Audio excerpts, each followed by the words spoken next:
So we all are selfish, and the selflessly, whatever the selfish motive of our self, we can see as it is. That is called self realization. तो इसके लिए मैं आपको एक छोटी सी story कहता हूँ कि 2 साल पहले मेरे फ्रेंड के फादर की डेथ हो गई थी।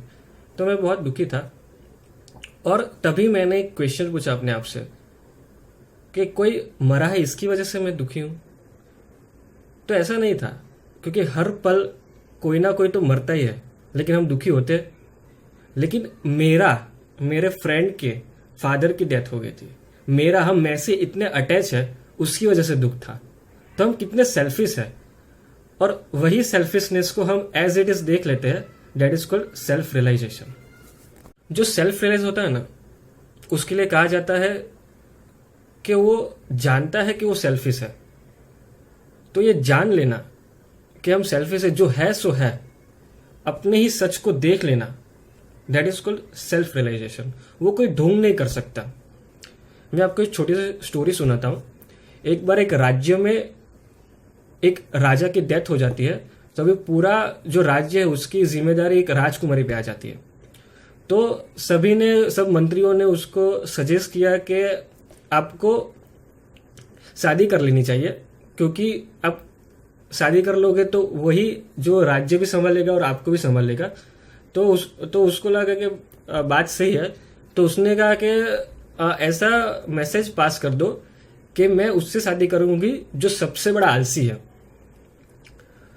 तो दूसरे दिन कई लोग आए जो अपने आप को आलसी साबित करना चाहते थे, क्योंकि उसकी डिमांड ही यही थी कि वो उससे शादी करे जो सबसे बड़ा आलसी है।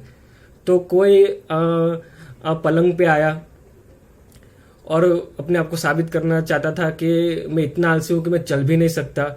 कोई एक ऐसा आया कि वो बातचीत भी नहीं कर रहा था, वो अपने आप को ऐसे बताना चाह रहा था मैं इतना आलसी हूं कि मैं कोई बात भी नहीं करना चाहता। उसमें एक पर्सन आया और उसने राजकुमारी से कहा कि मैं तुमसे शादी करना चाहता हूं। तो राजकुमारी ने बोला कि इसमें क्या आलस है? तो वो बोला कि मैं इतना आलसी हूं कि मुझसे कोई ढोंग नहीं होता, मैं कोई दिखावा नहीं कर सकता। तो सबसे बड़ा आलसी वो है जो सीधी बात करता है।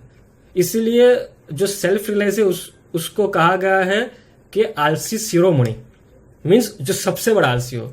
और सबसे बड़ा आलसी वो है जो सीधी बात करता है।